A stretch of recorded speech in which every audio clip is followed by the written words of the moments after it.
Bismillahirrahmanirrahim. Assalamualaikum warahmatullahi wabarakatuh. Perkenalkan, saya adalah Ahmad Romana Faki dengan NIM 23364001 dari Prodi Teknik Elektro NK. Di sini saya akan sedikit memaparkan mengenai komponen-komponen yang terdapat pada tiang distribusi di atas ini. Nah, komponen pertama yang bisa kita lihat yaitu terdapat kabel konduktor 3 fasa yang melintang dari ujung kanan menuju ujung kiri. Nah, 3 kabel ini memuat muatan yakni sebesar 20.000 volt.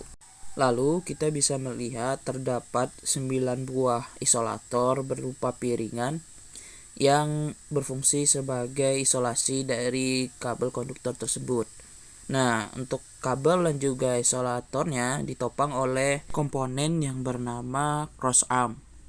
Lalu kita bisa melihat beberapa kabel-kabel kecil yang berfungsi untuk saluran rumah atau drop line.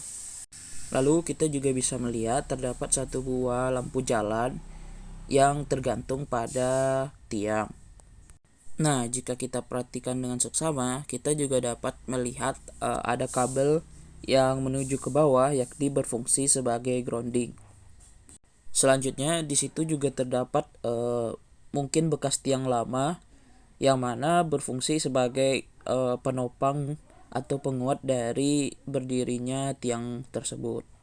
Nah, untuk jenis tiang pada saluran udara tegangan menengah ini menggunakan jenis tiang yakni tiang besi atau tiang baja.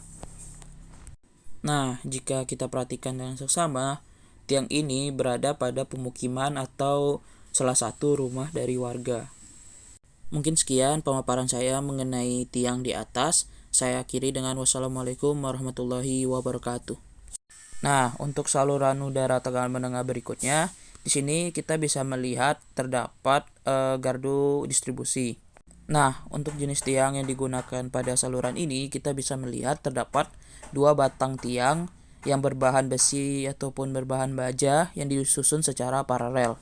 Untuk fungsi tiang di sini, yang pertama itu ada penopang trafo distribusi yang berada di tengah. Nah, yang kedua itu untuk menopang peralatan proteksi. Nah, yang ketiga itu adalah untuk menopang dari kabel konduktor yang melintang dari ujung kanan menuju ujung kiri, yang mana dengan muatan 20.000 volt. Nah, selanjutnya kabel tersebut diproteksi dengan 2 jenis isolator. Yang pertama dari isolator gantung atau suspension isolator yang terlihat pada puncak dari tiang. Nah, selanjutnya juga terdapat isolator penopang atau post isolator yang mana bisa kita lihat menopang sambungan kawat dari cut off fuse ke trafo. Nah, untuk pemaparan dari sumber tegangan di atas yang hendak masuk kepada trafo, kita bisa melihat terdapat cut off fuse yang berwarna biru, kuning, dan merah yang berfungsi sebagai proteksi pada trafo.